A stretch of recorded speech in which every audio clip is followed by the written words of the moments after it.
বিসমিল্লাহির রহমানির রহিম। আপনি জানেন গত কদিন আগে কোপা আমেরিকার খেলায় সেখানে কিন্তু ব্রাজিল কিন্তু রোগের নিকট পরাজিত হচ্ছে। বর্তমান সময় যে বিষয়টা লক্ষণীয় সেটা হচ্ছে দেখেন এক সময় কিন্তু 90 দশক পর্যন্ত বা প্রথম দশক পর্যন্ত ব্রাজিল বলেন, আর্জেন্টিনা বলেন, আরও বিভিন্ন দেশের খেলাধুলার কিন্তু মানটা ছিল উঁচু মানের। বর্তমান সময় কিন্তু সেই যে উঁচু মানের যে মানটা, সেই মানটা কিন্তু পরিণত হচ্ছে না।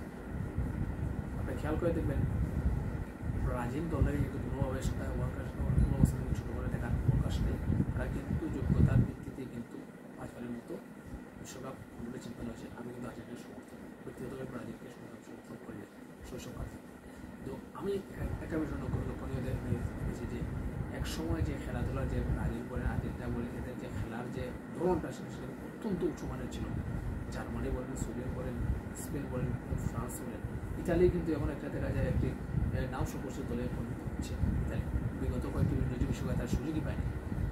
এখন আমাদের এই যে খেলার মানটা, এই ফুটবল খেলার মানটা কিন্তু এখন আর আগের মতো দেখা যাচ্ছে না। কাজে ফুটবলের মানটা কিন্তু আগে উঁচু করতে হবে। আমরা যদি ব্রাজিলের মতো দল আজকে উরুগুয়ের মতো দলের সাথে পরাজিত হয়ে যায়, এটা আমাদের জন্য তো কষ্ট লাগে।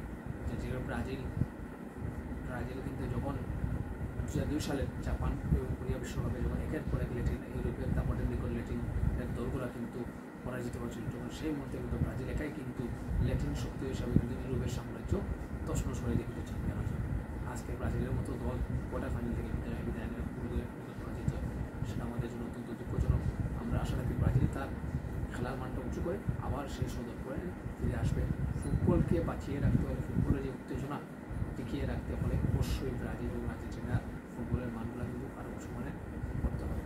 এবং ইউরোপের দলগুলোও কিন্তু তাদের খেলার মানটা উঁচু মানের করতে হবে। বিশেষ করে 90 দশক, 80 দশক, 70 দশক বা 60 দশকে যদি আমরা খেলাধুলা বিশ্লেষণ করেন, তাহলে কিন্তু যে খেলার যে মানটা ছিল সেই মানটা কিন্তু এখন আর সেরকম দেখা যায় না। কাজেই ফুটবল খেলার মানটা উঁচু করতে হবে।